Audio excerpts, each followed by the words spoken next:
Европската унија во моментов не е спремна за проширување.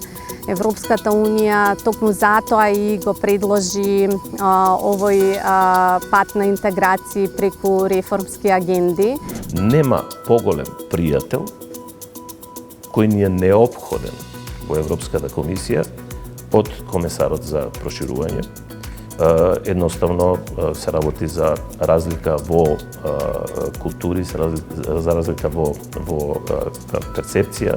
Билатералниот договор со Бугарија, кој што ја поставува Македонија во една позиција која што е невозможна во преговорите со ЕУ да го одбрани идентитетот. Доколку се додаде додавката современ. Бидејќи во тој случај ќе се проблематизира генезата, историјата, коренот на нашите идентитетски обележја. Кога ќе вратиме таа дојреба во судство, здравство, социјала и образование пред се, тогаш ќе тргне целата држава напред и екологијата ќе биде дел од таа. По наша проценка, само градот Скопје, доколку го селектира како што треба, може да заработува најмалце 1,5 милиона до 3 милиона евра годишно од суровините што сега завршува за жал на Дрисла.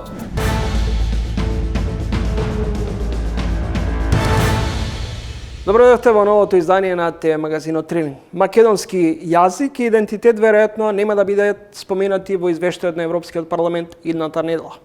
Неделава пак заврши лидерскиот самит во редуциран состав, а посветен на перспективата на Западниот Балкан. Албанија и Црна Гора се оддалечуваат, поточно се приближуваат кон Европската унија. Македонија пак е се уште во своите историски петна и заблуди, но и потврди што веќе цел свет ги знае идентитет и јазик, иако се уште некој денеска ги оспорува. Толку сме сензитивни што на нож ја дочекавме добронамерната паралела на Марта Кос. Македонски идентитет има и со тавче и гравче, полнети пиперки и пинџор, рече еврокомесарката за проширување. И многу други добронамерници од светот знаат да речат дека се одушевени од македонската традиционална кујна. И тоа е пријатно за уво. Непријатни се пак другите точки во извештајот кој што го испорача Брисел.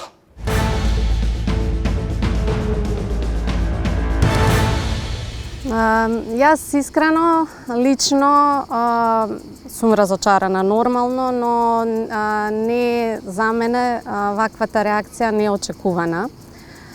Како што знаете, институцијата која што ја предводам работи форсет анализи, прави детални испитувања и се она кое што го објавува е основано на докази. И ние уште во 2008 година, кога се случи Букурешкиот самит, препорачавме дека прашањата поврзани со историјата и идентитетот, како што се јазикот, треба да бидат тргнати од било какви преговори со НАТО или со Европската унија, заради тоа што тоа може да влие на сувереноста на државата на крајот на краиштата, на незиното право на самоопределување, особено на правото на самоопределување на македонскиот народ.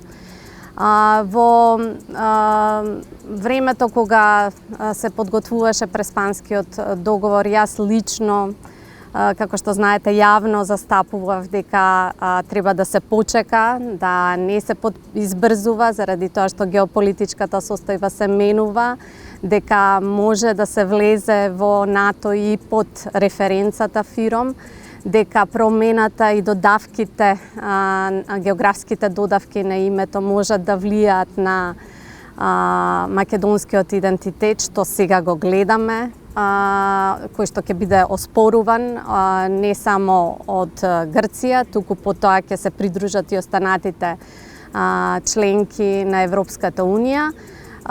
Со Преспанскиот договор се направи еден преседан кој што сега се користи не само од Бугарија, туку и од солидарно од сите останати членки на Унијата, за да се притисне Македонија да се да подлегне под притисокот на Бугарија и барањата за редефинирање на уставот, за прифаќање на останатите аргументи кои што тие ги имаат во однос на интерпретацијата на историјата и јазикот.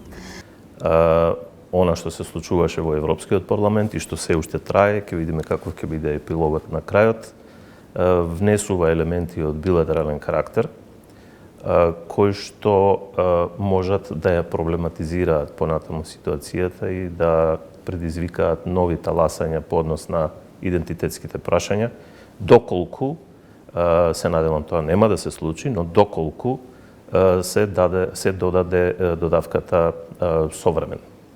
Бидејќи во тој случај ќе се проблематизира генезата, историјата, коренот на нашите идентитетски обележја, и историјата, и јазикот, ако сакате тука се и правата на малцинствата и реципроцитетот и се она што оди со идентитетските одбележи и идентитетските прашања. Како дојдовме до тука, тоа е посебна анализа, затоа сме пишувале, говореле многу пати наназад, но основната позиција, таа која што ја државме, таа која што ја држиме и таа која што не може да ја промениме и не смееме да ја промениме, а тоа е дека билатералните прашања треба да останат прашања за билатерален диалог. Тие навистина еден дел од нив се прашања кои што се поврзани со формулациите кои што ги имаме и во Преспанскиот договор и во договорот за добрососедство со Бугарија од 2017 и 2018 година.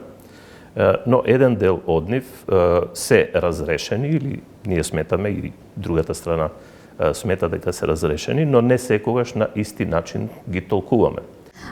Лично сметам дека сето тоа беше предвидливо и требаше да нашата позиција биде различна и во преговорите со Преспа, а особено да не се потпише договорот кој што билатералниот договор со Бугарија, кој што ја поставува Македонија во една позиција која што е невозможна во преговорите со ЕУ да го одбрани идентитетот. И ова што сега го гледаме е само резултат на тие грешки, дипломатски грешки.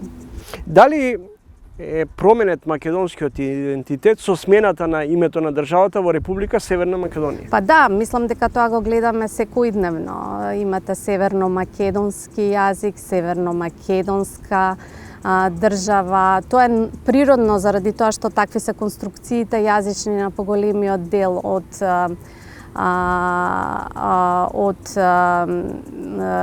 германските, да речеме, јазици. Но исто така се гледа дека некои мислам се гледа една неконзистентност во однос на активностите на Министерството за надворешни работи, не само сега, туку и претходно во одбрана на она што барем македонската страна се обиде да го зачува, да речеме, македонци, македонски јазик и така натаму, и тоа беше очекувано. Што е по-безболно решение или што е по-лошо во извештајот на Европската комисија?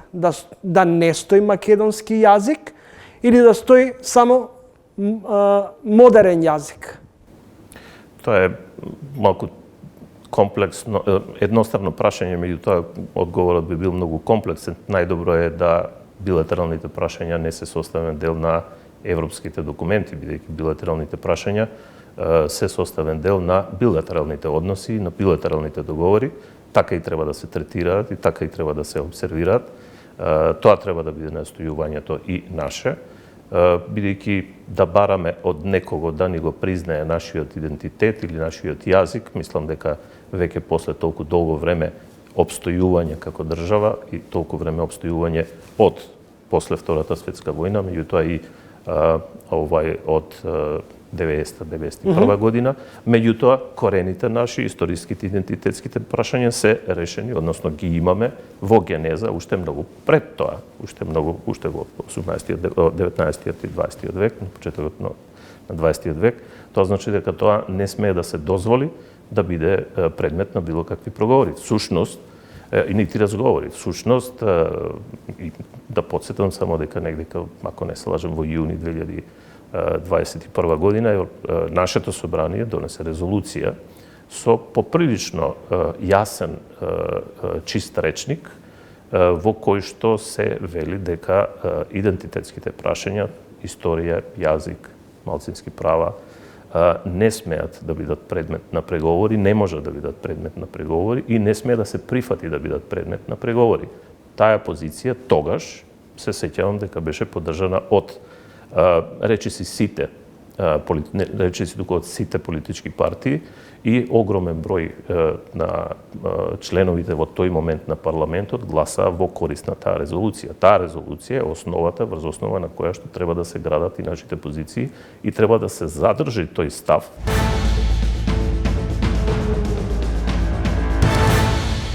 Одвоените интервјуа со Тилев и Ристевска ќе ги гледате во продолжение на ова издание на ТВ магазинот Трилинг.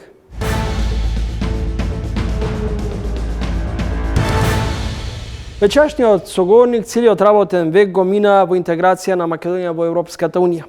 Беше државен советник за европски политики. Неодамна се пензионираше, но и денес е активен чинител во напорите за остварување на долгогодишниот сон за членство на земјата во Европската Унија. Добре дојде за Драган Тилев. Добар ден. Дали имаше потреба да ја расчеречиме европската комесарка за проширување Марта Кос, која македонските традиционални специјалитети ги компарираше со македонскиот идентитет и јазик. Јас барем не верувам дека високата европска представничка туку така ноншалантно направи таква компарација. Секогаш треба да се обидете да ги разберете, да ја разберете другата страна. Некогаш можеби нема да ви се допадне тоа што ќе го слушнете, меѓутоа треба да го разберете, треба да разберете зошто е тоа кажано, во кој контекст е тоа кажано. Во случајов јас сум убеден дека тоа не е злонамерно, дека тоа не е со некоја си задна намера. Едноставно се работи за разлика во култури, за разлика во перцепција на крајот на криштата. И она што е особено важно и што сум го апсолвирал како лекција,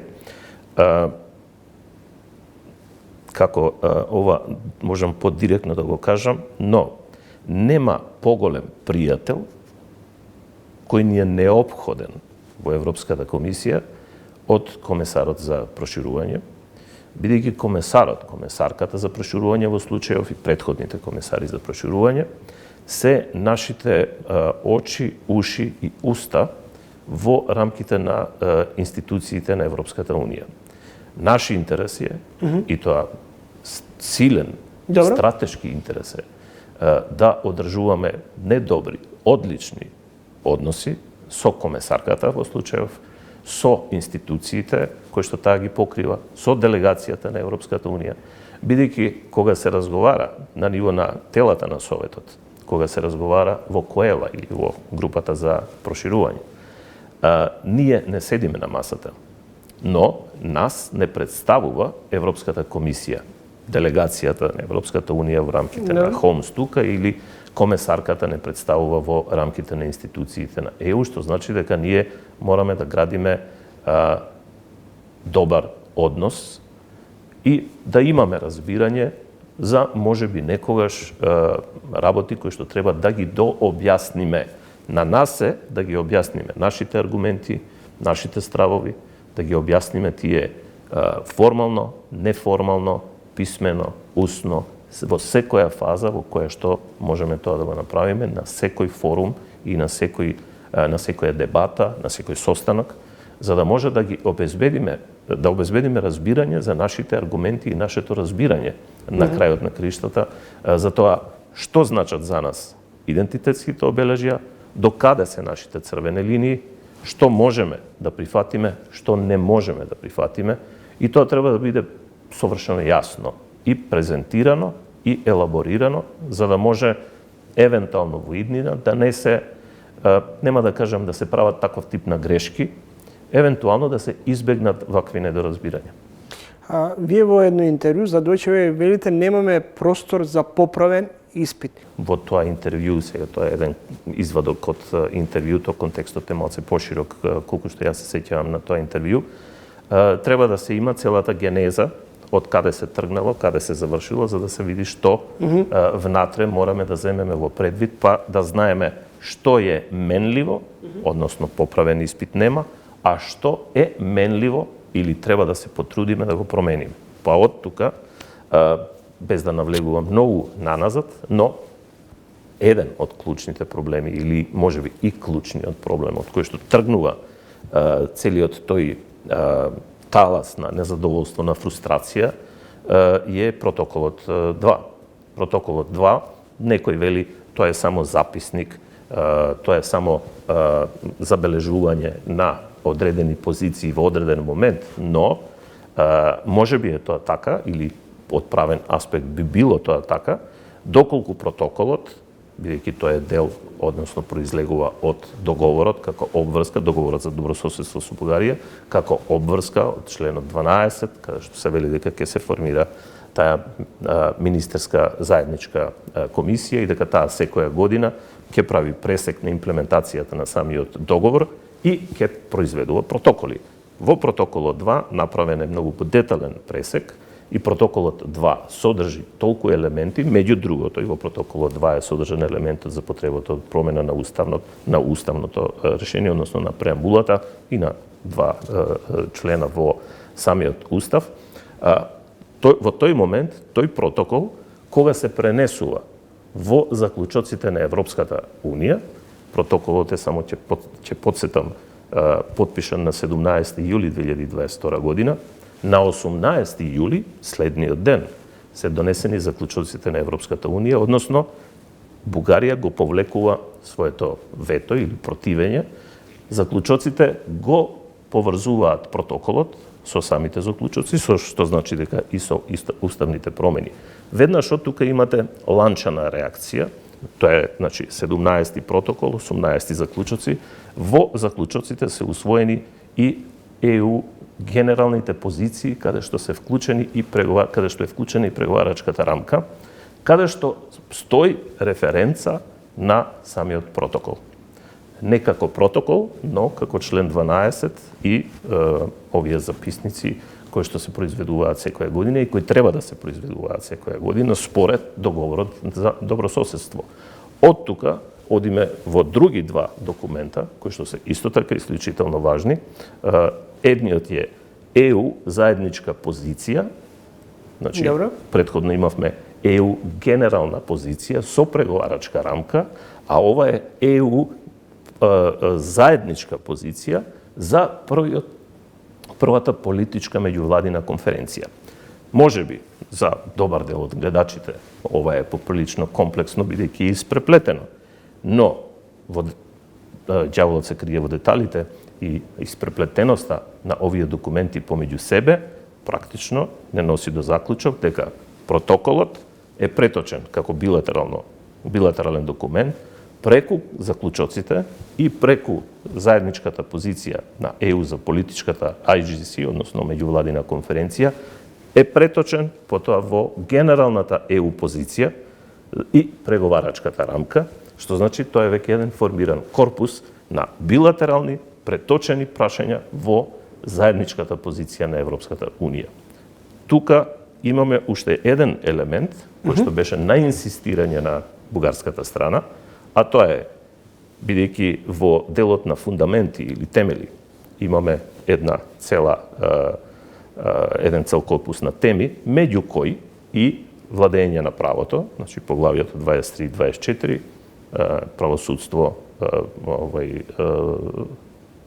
правосудство и делот на фундаментални права, плюс делот на безбедност, сигурност, кој што е организиран криминал, борба против организиран криминал.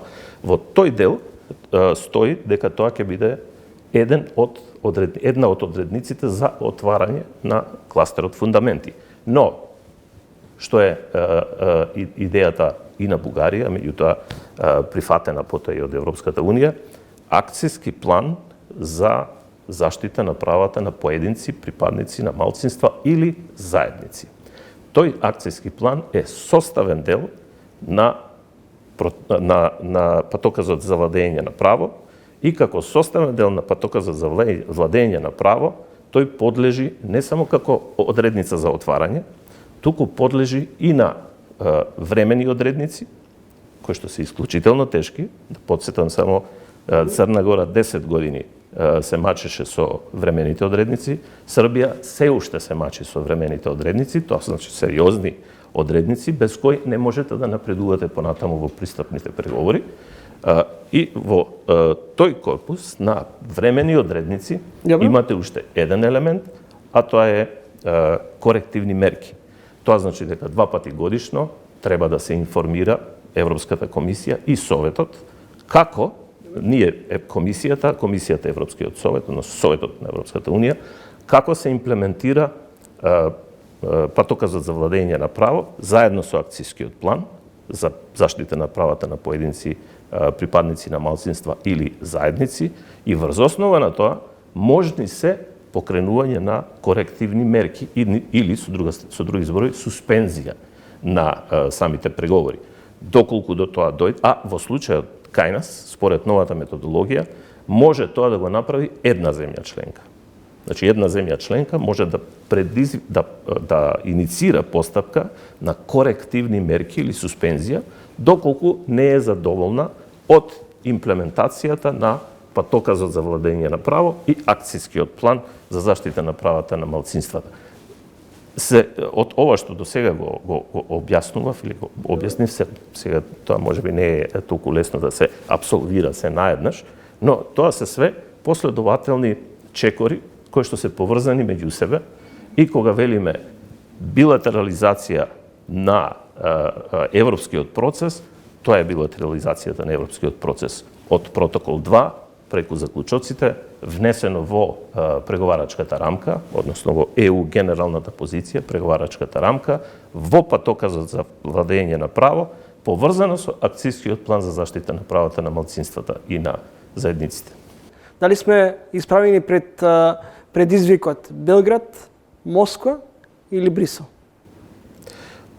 Лично не гледам таква дилема. Мислам дека сите наши политички фактори се многу јасни во своите изјави, дека нашата стратешка цел е Европската Унија, полноправно членство во Европската Унија, не некое фрагментирано, градуелно или слично, туку полноправно членство за Европската. Всушност за тоа сме и аплицирале уште во април 2004 година.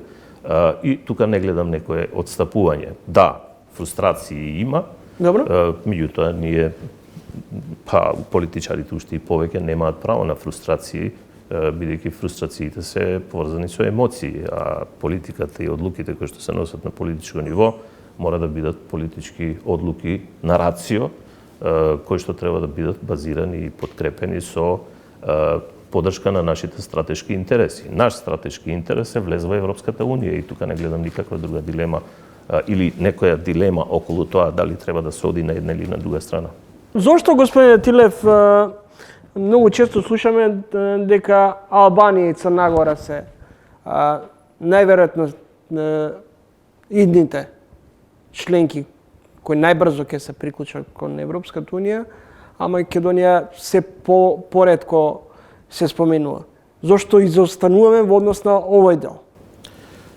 Ако ги земеме резултатите од претходната година, односно извештајот, објективниот извештај на Европската комисија, и направиме компарација, пред нас е само Црна Гора во однос на кумулативната усогласеност со правото на Европската Унија и функционалноста на нашите институции. Ние сме малку подобри од Србија, тие преговараат од 2012-2014 година, и сме далеку подобри од Албанија. Зборувам објективно кога се споредуваат политиките, законодавството, институциите. Но неспорно е дека Албанија од октомври минатата година до сега е катапултирана во процесот, се одвој од нас, имавме тој decouplling, се одвој од нас, и многу е веројатно дека тие ќе успеат да ги отворат сите кластери што значи сите поглавја, до крајот на оваа година, а многу е веројатно или можно е, доколку навистина се вложат максимално, а гледам дека се вложуваат, да ги затворат до 2027 година преговорите, кластерите, потоа ќе си следи процес на ратификација. Црна Гора е уште поблиску, бидејќи Црна Гора пред неколку дена го затвори поглавјето 5, јавни набавки, и полека почнува да ги затвара и другите поглавја. Многу е веројатно дека до 2026 година ќе ги затвори сите поглавја и веќе ќе биде на ниво на ратификација, подпишување и потоа ратификација на пристапниот договор. Јас не би ја издвоил тука и Молдавија, бидејќи Молдавија секавично брзо напредува. Ние сме на чекор од таа група.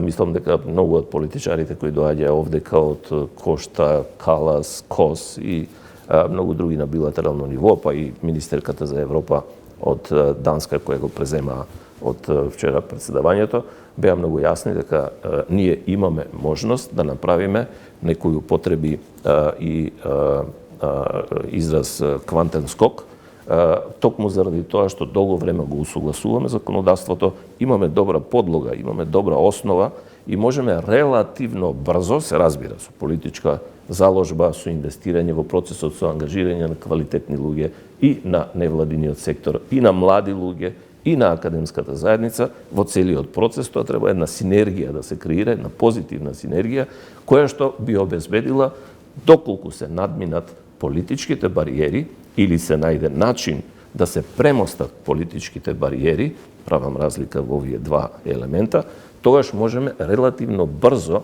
да го фатиме приклучокот со Албанија. Јас би рекол, и не само да го фатиме приклучокот со Албанија, туку можеме и побрзо да се движиме во тој процес и да бидеме дел од таа група која што би можела да ги затвори преговорите, не да стане членка, да ги затвори преговорите негде до 2027-2028 година, потоа, пак велам, следи процес на ратификација. Сето ова е Остварливо е сценарието 2030 да станеме членка на Европската унија? Јас многу 2 години наназад веќе говорам за 2030 година, тоа беше веќе и политички прифатено. Ако се вратиме наназад, беше невозможно да слушнете некој од политичарите од Европската унија или од членките на Европската унија да спомне година. Допред многу скоро време беше невозможно. Меѓутоа, геополитиката, динамиката на геополитичките триења и поместувања наметнуваат динамика и во процесот на проширување, па и промена на политиките на Европската унија во тој контекст, што значи дека и самата Европска унија, вие го слушнавте, предпоставувам, председателот Макрон, кој што е многу предпазлив во ваквите прогнози, кој во Тирана на самитот рече, ја очекувам Албанија во 2027 година да ги затвори преговорите. Значи, имаме веќе лидери на ЕУ, лидери на членки на Европската унија, кои говорат за години. Тоа значи, мојот заклучок е да, остварливо е, се разбира, доколку политичките пречки се премостат и доколку синергија да се обезбеди, затоа што сме ние мала држава. Имаме мали ограничени капацитети. Тие капацитети, за да се успее во целта, мора да се стават во синергија и мора сите потенцијали да се искористат доколку сме навистина искрени дека сакаме да ја постигнеме целта и да станеме навистина членка на Европската унија. На крајот, дали обструкциите доаѓаат исклучиво од Бугарија или пак прашањето, односно релациите со Бугарија ги користиме како алиби за немањето капацитет внатре да испорачаме резултати, например, во делот на владење на правото, битката против корупцијата и криминалот? Не би рекол дека тоа го користиме како алиби. Може би имам влијание од трети страни, од трета страна кон Бугарија и користење на таквиот наратив и таквите позиции и заострување на наративот и позициите во Бугарија, бидејќи таму расте тој дури и европски скептицизам и покрај тоа што влегуваат во еврото имаат демонстрации и расте бројот на членовите на нивниот парламент кои што сте од екстремно десната страна и кои немаат позитивен пристап или мислење во однос на нашето идно идно членство. Што се однесува за дома, кај нас, не би рекол дека тоа е алиби, тоа е само една реалност. За да можете да правите крупни промени, за да можете да правите длабоки реформи, каде што најчесто ви треба 2/3 од парламентот, каде што ви треба широка јавна поддршка, морате да имате ентузијазам, морате да имате позитивна енергија. Ако од една страна имате обструкција, ако од друга страна имате бариери кои што не можете да ги премамнете, например, ако некој бара да преговарате за вашите идентитетски прашања, тоа е невозможно. Тоа е дестимулативно. И тоа веќе не е алиби, тоа е навистина реалност во која што мораме да се соочиме. Но, од друга страна, ние мораме да продолжиме да се реформираме, да ги зајакнуваме институциите, да ја деполитизираме администрацијата, да ја професионализираме администрацијата, да ги подобриме сервисите кон граѓаните, да обезбедиме клима за економски раст, за отварање на нови бизниси. Тоа е елементарна работа која што не зависи буквално од ништо, од никаков процес, тоа зависи само од нас. Имаме патоказ, тоа се европски стандарди, имаме капацитети во институциите се уште, ова се уште, земете го како едно мало прашање и можеби дилема за некоја друга дебата. Меѓутоа, се уште, ние работиме со институциите, 3 децени работам со институциите, се уште има капацитет и има позитивна енергија во институциите да се спроведуваат реформите. Но, кога имате бариери, кога имате неприродни барања за поврзани со вашите идентитетски корења, во тој случај се намалува ентузијазмот и товарот кој што го носат на плеќите оние кои што треба да ги спроведуваат реформите е многу поголем. Благодарам за гостувањето и за интервјуто. Благодарам и вам.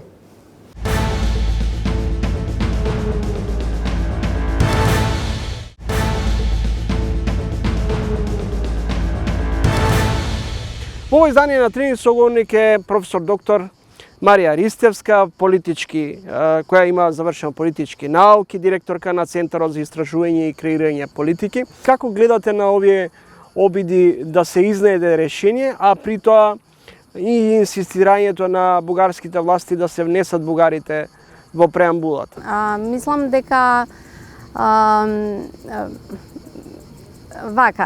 дека барањата на Софија се резултат на преседанот кој што е направен со Преспа, односно научена лекција и едно копи карбон однесување да се искористи позицијата која што Софија има како членка на Унијата преку преговорите во ЕУ, за членство во ЕУ да се инсистира, односно да се доведе Македонија до ситуација да се согласи на барањата на официјална Софија, кои што се барања кои што завлегуваат длабоко на правата на самоопределување, на правата на имање на собствен историски мит за настанување на државата и едноставно за на внатрешно владење и уредување на државата како што по сите демократски принципи, заради тоа што внесувањето на или промената на било кој дел од уставот, но и на внесувањето на било кој дел од народите треба да ја рефлектира исто така и демократскиот капацитет и потребите и интересите на граѓаните кои што живеат тука. Ние не сме имале притисок од внатре за внесување на бугарите во уставот. Знаеме и колкав број имаме официјални податоци и така натаму. Отпорот кој што го гледам е исто така и дел од политичката стратегија кој што оваа власт, која што во моментот имаме, ја има, а тоа е дека тие дојдоа на избори со цврст став дека нема да подлегнат на притисоците на официјална Бугарија, дека ќе изнајдат некое решение кое што е креативно, кое што ќе ни даде гаранција, нема да не остави во еден недоглед на повлекување од нашите национални интереси. Што вие препознавате под инсистирањето на македонската страна да се пронајде креативно решение во релациите Скопје-Софија? Што е за вас креативно решение? Па јас мислам дека за мене нема креативно решение во однос на овие прашања. Единствено што мислам дека е прифатливо, ако гледаме од аспект на реал политике, токму ова прифаќање на регулирањето на на препознавањето на бугарите во Уставот и повлекување од страна на Софија да работата во комисиите остане да биде работа на стручњаците во комисиите и тоа да не се користи како причина за блокирање на процесот на интеграција, но во исто време мислам дека за македонската страна е многу важно заради зачувување да овој процес биде кредибилен и да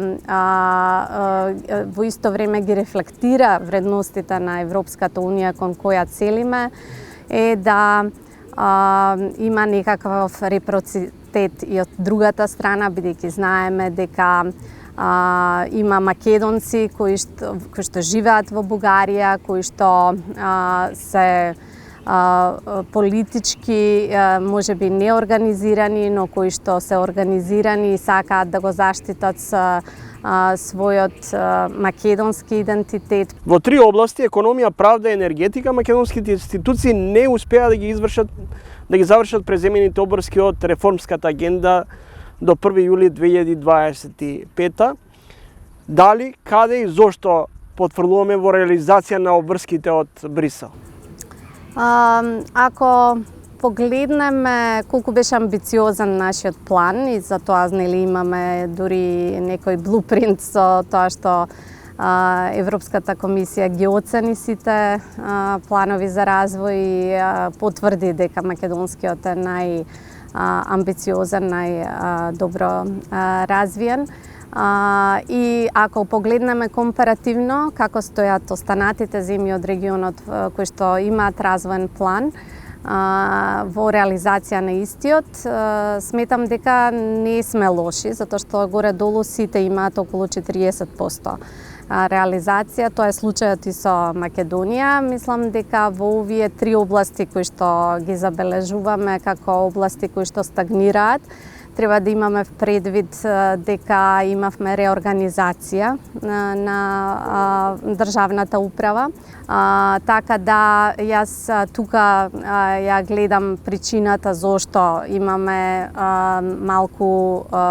имаме нереализација на очекуваните резултати во овие сектори, а во секторот правда сметам дека стратегијата која што беше препорачана за малку радикална промена не доби на поддршка и од меѓународната заедница и тоа е причината зошто реформите во овој сектор немаат резултат. Унгарскиот министер за надворешни работи Петер Сјарто ни кажа: немате доволно пријатели во Брисел, сега во извештајот ни се забележува дека сме дел од концептот на така наречениот српски свет на Балканот. Како вие гледате на ова? Па, гледам од аспект на тоа дека македонската влада се обидува да најде средства за да ги реализира реформите кои што ги вети. Тие наследија една многу тешка и финансиска состојба, но и институции кои што се во полураспад, нефункционални. Тоа го гледаме од повеќе аспекти, од аспект на тоа како котираме на индексот за корупција, каде што се покажува целосна завлегување на корупцијата во сите пори на институциите. И сметам дека за да може да се постигнат реформските ветувања, дека потребно е и европска перспектива, која што очигледно ја нема, и тоа мислам дека не е случај само за Македонија, мислам дека е случај за целиот Балкан. Повторно ќе кажам, јас сум реалист кој што реално ги анализира состојбите. Европската унија во моментов не е спремна за проширување. Европската унија токму затоа и го предложи овој пат на интеграција преку реформски агенди, за да може, бидејќи не може да го исполни ветувањето дека ќе имаме проширување за, не знам, 5 години, за 10, за 20 години, значи не може да ја постави временската точка кога ќе се случи проширувањето, поради што целиот процес не е кредибилен. Но затоа обезбеди средства кои што ќе ги подпомогнат реформските процеси во земјите, за да оневозможи да се земјите од Западен Балкан откажат од целата иницијатива да станат членки на Унијата. Каде го гледате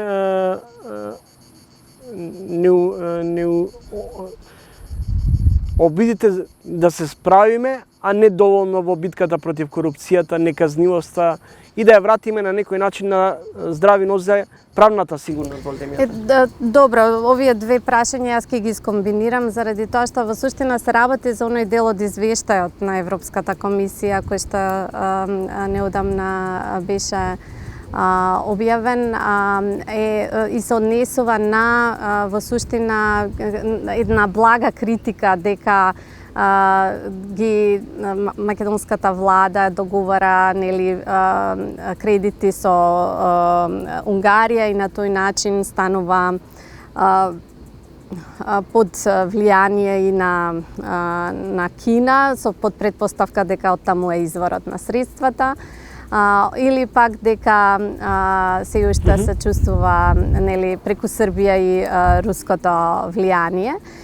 Овие тврдења се разбира може да бидат прифатливи само доколку се обезбедат, повторно ќе кажам, само доколку европската интеграција како процес е кредибилен процес и процес кој што овозможува доволно средства за да се реализираат сите реформи. Тие се условени со одлуките кои што се носат и прашање е дали се доволни. Имаме ли капацитет и дали допрва ангажирањето на невладиниот сектор е помалку и задоцнет чекор? Мислам дека за ова се зборуваше доста долго, дури имаше и некоја стратегија која што се правеше во времето кога вице-премиер за европски интеграции беше Бојан Маричич. Сметам дека е единственото решение како да се помогнат и подтурнат реформите, да се случат побрзо, особено да се реализираат овие финансиски средства кои што ни се даваат како поддршка на реформските процеси со планот за развој.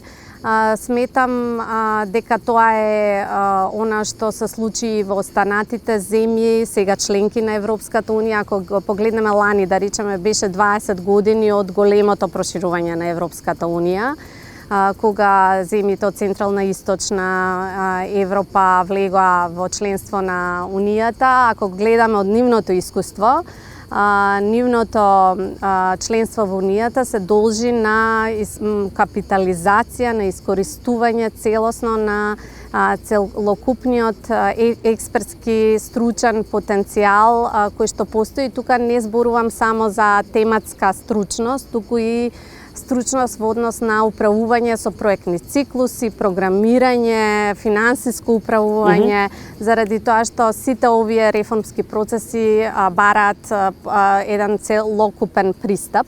И тука мислам дека предноста и потенцијалот кој што треба македонската влада да го гледа е во една активна, конструктивна соработка со невладиниот сектор и со севкупната експертска јавност, учејќи од овој пример на земјите кои што пред 20 години станаа членки на Европската унија.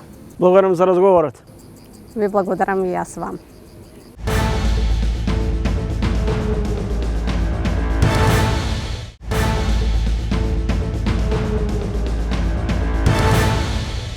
Чиста животна средина, собирање и рециклирање отпад, одржлив развој. Ова е модерното светотројство што е предизвик за новата индустрија, за вкупното деловно и семено воспитување за културата на живот и работа. 15 години од формирањето на Пакомак и незиниот фронтмен и прв човек на оваа компанија, Филип Ивановски, гостин во Тренинг. Добре дојдовте во емисијата. Добре, недо, благодарам на поканата. Господин Ивановски, 3 децении, повеќе од 3 децении независна држава. Дали со текот на времето се разви екосвеста кај нас? Точно 3 децении независна држава.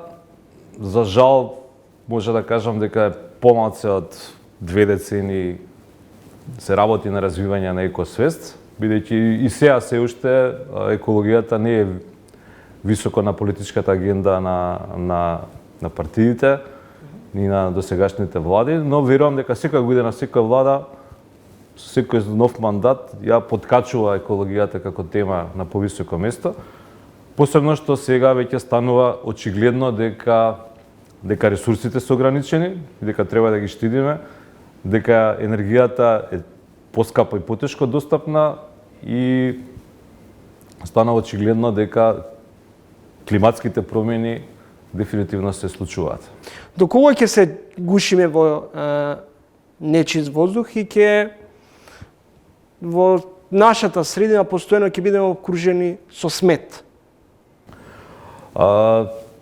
Тоа се работи што, да кажеме, можеме сами да ги сработиме и не ни треба ни членство во Европска унија, нит некои значителни финансиски средства како инвестиција. Ако ги пролонгираме и речеме дека за 5 години ќе направи, ако има политичка волја и желба да се среди екологијата. Да речеме конкретно за сметот, веројатно Македонија со некои 200 милиона евра може да го реши управувањето со сметот на сличен начин како да речеме што е во Словенија или во Германија. 200 милиона евра ќе речете се многу пари, ако ги пролонгирате, имате фондови за тоа да се направи дел и грантови, веќе ние како држава имаме аплицирано и добиено одредени грантови од ЕБРД за таа намена, но од прилика со тие пари може да имате убаво паметно управување со отпад, што значи да има примерна селекција кај граѓаните и селектирање на отпадот, да не завршува на диви депонии, да завршува на регуларни депонии, кои за жал се уште како држава мораме да ги според нас барем уште 10 години, не можеме да дојдеме одма да не депонираме и да извлекуваме што е можно повеќе материјали, суровини од отпадот што сега завршува на депонии, суровини што би се рециклирали и повторно би се добиле нови материјали. Во делот на загадување со воздухот, бидејќи тие две работи се доста поврзани, гледате сега се палат депонии, па се жалат граѓаните дека имат шат и мирис на пластика. Значи, доброто управување со отпадот во старт ќе го намали загадувањето на воздухот, а кај загадувањето на воздухот се и други фактори и во Скопје конкретно не е само од грејењето, не е само од сообраќајот, сите се понегде 20%, 25% учество во вкупната слика и веројатно треба да се делува на поише полиња. Да речеме, јавниот превоз е многу важен, бидејќи ако имате добар јавен превоз, ефикасен, брз, чист, граѓаните нема да одат со возила, ќе го користат повеќе јавниот превоз. Како ќе го решите сообраќајното, текот на сообраќајот низ Скопје исто многу важно, што помалку да чекаат возилата на семафор, ако видите колку патуваме, а моторот работи, значи нови сообраќајници, надвозници, и на повеќе индустријата треба добро да се контролира оние што се потенцијални индустријски загадувачи со прашина или со други гасови кои загадуваат. Така да, ако си има желба, да сумирам, ако си има политичка волја, желба, пари ќе се најдат и би требало за 5 години до 6 години барем половина подобра да биде од што е сега, што е значително ќе биде. А верувам дека ќе биде повеќе. Дали е проблемот до свеста кај граѓаните или пак потврлаат локалните власти? Се почесто зборуваме дека градот, особено метрополата, ни е Балкана. Многу често гледаме преполни контейнери. Многу малку зборуваме за процесот на рециклирање. Јас за среќа сум имал можност да живеам неколку години во Германија, уште пред 15 години германците се рециклира и го селектира отпадот. А ако не го правеше тоа германецот, дали следуваа казни? Те ве казна или ако не го селектиравте отпадот во Германија? Веројатно ќе ви дојдеше казна и немаше да ви го подигнат отпадот ако не е селектиран. Да одговорам на прашањето поконкретно. Тие две работи се поврзани. Значи, вие може да имате граѓани со висока свест и ако гледаат дека ништо не се случува, дека општината не се труди, полека и тие, како да кажам, ќе ги изгубат своите еколошки навики, барем во делот на отпад. И обратно, ако граѓаните имаат ниска еколошка свест, но гледаат дека општината и системот прават нешто сериозно, ги наградуваат тие што добро го менаџираат својот отпад, а ги казнуваат тие што не го прават тоа, како што во Германија е случајот, тогаш полека и свеста на граѓаните ќе се качи. Значи, тие две работи се како врзани садови. Ако се подкачи подобра општинска власт, ќе се качи и свеста на граѓаните. И обратно, значи, ако имате граѓани, може да влијаат на општинската власт. Сега, на крај се сведува на се колку имаме пари ние за тоа, бидејќи тоа го говорам јас многу често, правилно управување со отпад и генерално екологија не е бесплатна. Значи, циркуларната економија е поскапа од сегашната линеарна економија. И тоа некој треба да го плати. Во Македонија градоначалниците се плашат да покачат комуналната такса што плаќаат граѓаните, затоа што ги гледаат пред се како гласачи и гледаат од мандат за мандат. И ние имаме негде општини каде што за подигање на смет се наплаќа 150 денари по семејство или по куќа. Ќе се сложите дека тоа е прениско да имате управување како во Словенија, каде што се плаќа 1200 до 1500 денари по семејство. Во град Скопје, погледнете ги вашите сметки во водовод, ти видите дека за одлагање на смет за 17-18 квадратен стан, што е 4-члено семејство, 350 денари е таксата за собирање на смет. И сега за 350 денари вие се очекувате и ние како граѓани сакаме да имаме иста чистота и менаџирање со отпадот како во Љубљана, каде што плаќаат 1300 денари.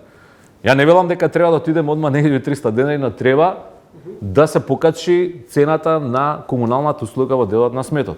Професор Ивановски, наесен ни следуваат локални избори. Каков профил на градоначалник е потребен на метрополата?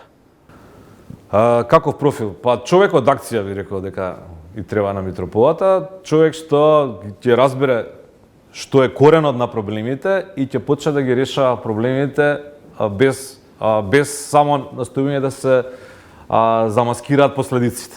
Значи, системски што ќе влезе во решавање на проблемите. Спомена веќе некои од проблемите со сообраќајните решенија во градот Скопје, јавниот превоз во градот Скопје, селекцијата на отпадот во градот Скопје да биде системски решена. Ние се соочуваме пакоме 15 години, неколку градоначалници се сменија.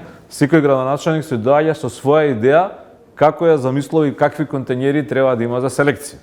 По мене треба да се знае кој да дојде градоначалник, дека ова е начинот како селектираме во контењери, во канти кај што има куќи, вака ќе изгледаат, вакви камиони ќе купуваме и кој да дојде на власт, имаме стратегија дека Скопје вакви садови за отпад ќе развива и со вакви камиони ќе собира.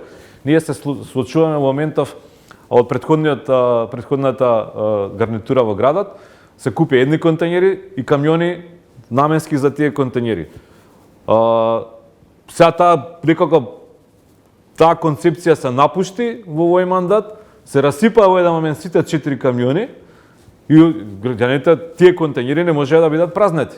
Истото се случува и со дел од тие контењери се контењери што пакома ги донирал на градот Скопје за селекција, што стојат на улиците преполни и граѓаните пошто пишува пакомак на контењерите се јавуваат кај нас и ни кажуваат днес да ги празните редовно, да кажеме. Ние ниту имаме камион, ниту некоја друга компанија во Македонија има таков камион што може да ги подига тие контењери, што е уникатен. Муабетот ми е да најдеме решение што да не зависиме од 4 камиони, него ако се расипеат 4, други 4 што се универзални да може да ги сервисираат тие контењери. Така да треба човек со визија, што сака да постигне, човек од акција, човек што ќе има поддршка, според мене многу е битно да има поддршка од централната власт, бидејќи најголемите некои промени што се направи во град Скопје, позитивни или негативни, во главном позитивни, се направи во периодот кога и централната власт помагала, бидејќи некои прашања, како што јавниот превоз, како што е отпадот, дали ќе го гориме дел од отпадот во некои од постројките што може да се горуваат отпад наместо да депонираме, потребно е да биде во соработка со централната власт. Не само финансирање, туку и политички одлуки. Денове се актуелни протестите за стопирање на мала хидроелектрана во Кавадаречко, организиран бунти против рудник за бакар и злато во југоисточниот дел. Од друга страна се можни некои велат и економски бенефити, како да се обезбеди рационална рамнотежа помеѓу експлоатацијата и чување на природната околина. Главен проблем, мислам, на нас како држава ни е недостатокот на доверба во институциите. Според мене, сега не говорам само како пакомак, него како дел од човек од бизнисот и еве и како сакате и универзитетски професор, мораме да имаме, ако гледате како се развивале економиите на другите држави, рударството е една од главните гранки што приходува во GDP-то. Значи, по мене треба да најдеме начин како рудниците да може да функционираат и да бидат со чисти технологии. Пошто постојат, значи не е истата технологија што е достапна денес и пред 20 години има многу почисти, би рекол, технологии.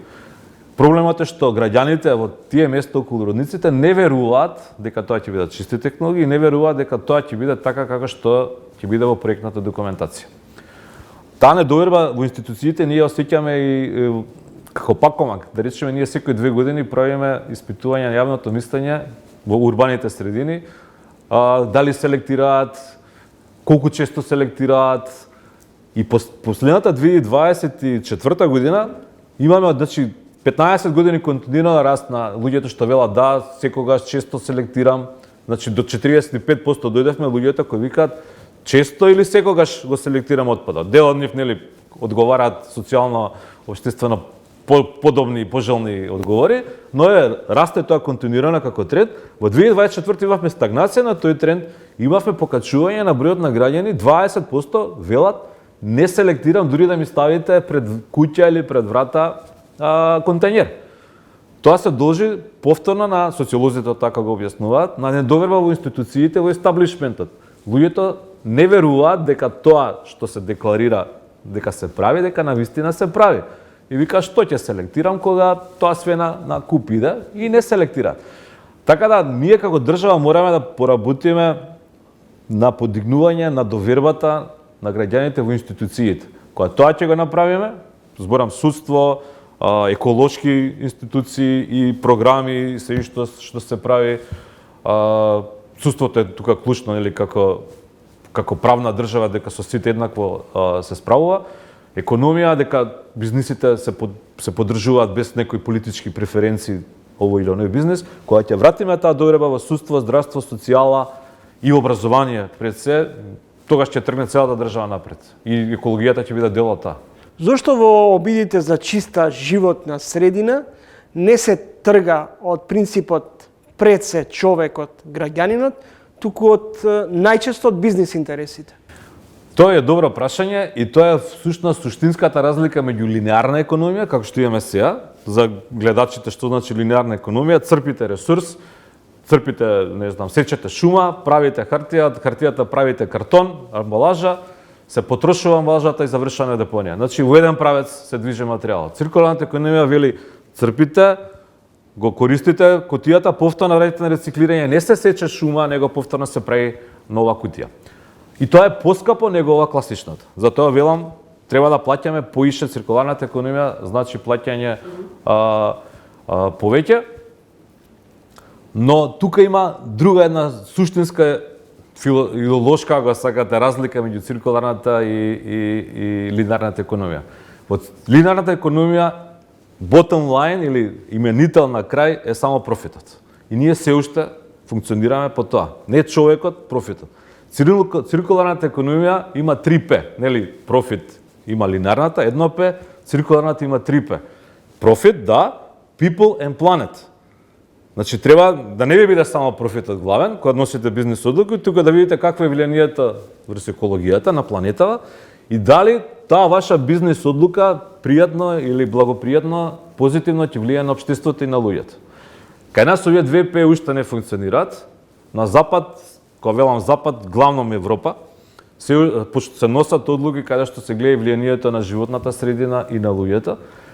Но тоа подразбира дека бизнисите, односно собствениците на бизнисите, од тоа ПЕ профит треба дел да намалат и да го дадат за поскапа технологија што може би почиста и за повисоки плати или нешто за општеството да вратат што треба повторно од тоа ПЕ профит да се откаже. Сега таа матрица да излеземе дека само ние сме важни како и важен ни е профитот, а не ни е важно луѓето и планетата, е процес. И тоа е процес што се случува во моментов. Одбележавте 15 години од формирањето на Пакомак. Колка е вредноста на собраната амбалажа од пластика па и од стакло? Ние собираме околу 35.000 тони амбалажен отпад годишно во нашиот систем, која велам, со партнери работиме со 40 на приватни, со 70 на општини, со комуналните предпријатија. И во тој систем собираме околу 35.000 отпад, што е 1/3 од вкупниот отпад амбалажен што се пушта на пазарот. Министерството проценува за екологија дека тоа се некаде околу 115.000 тони и еве да држиме таа официјална бројка годишно говорам. Значи ние собираме 1/3 од тоа. Вредноста на овие 35.000 тони како материјал може да земете просечно дека е 100 евра како вредност. Значи добивате 35.000, 3,5 милиони веројатно евра како материјал, но тоа е просечна цена.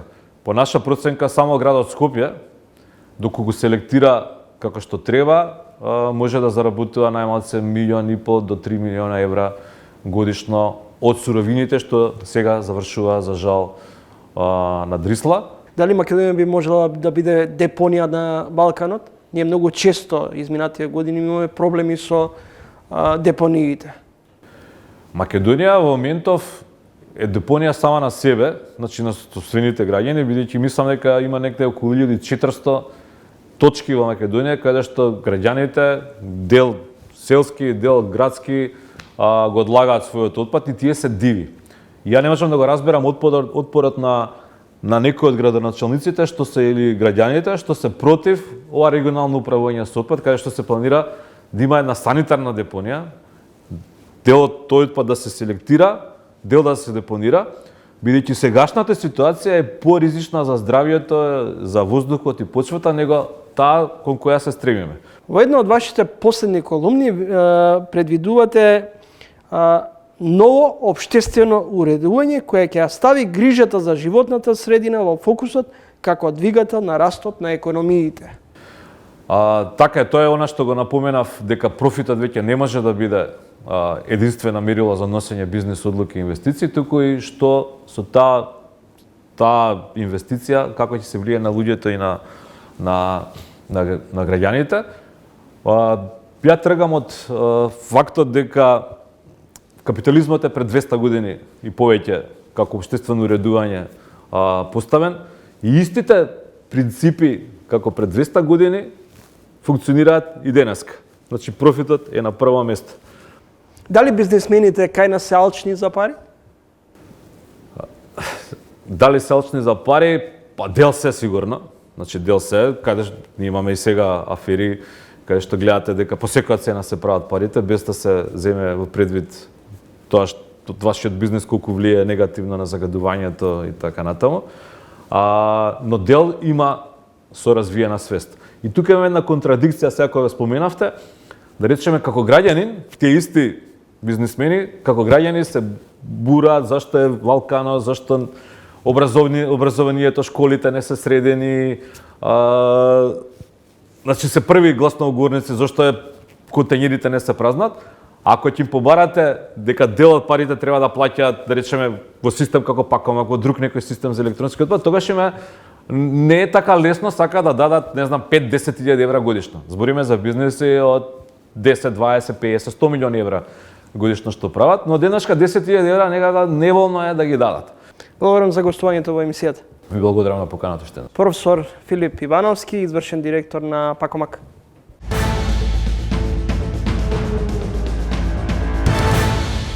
Толку за вечерашното издание на емисијата Трилинг. Довидување до идниот петок во исто време. Во меѓувреме читајте не на triling.mk.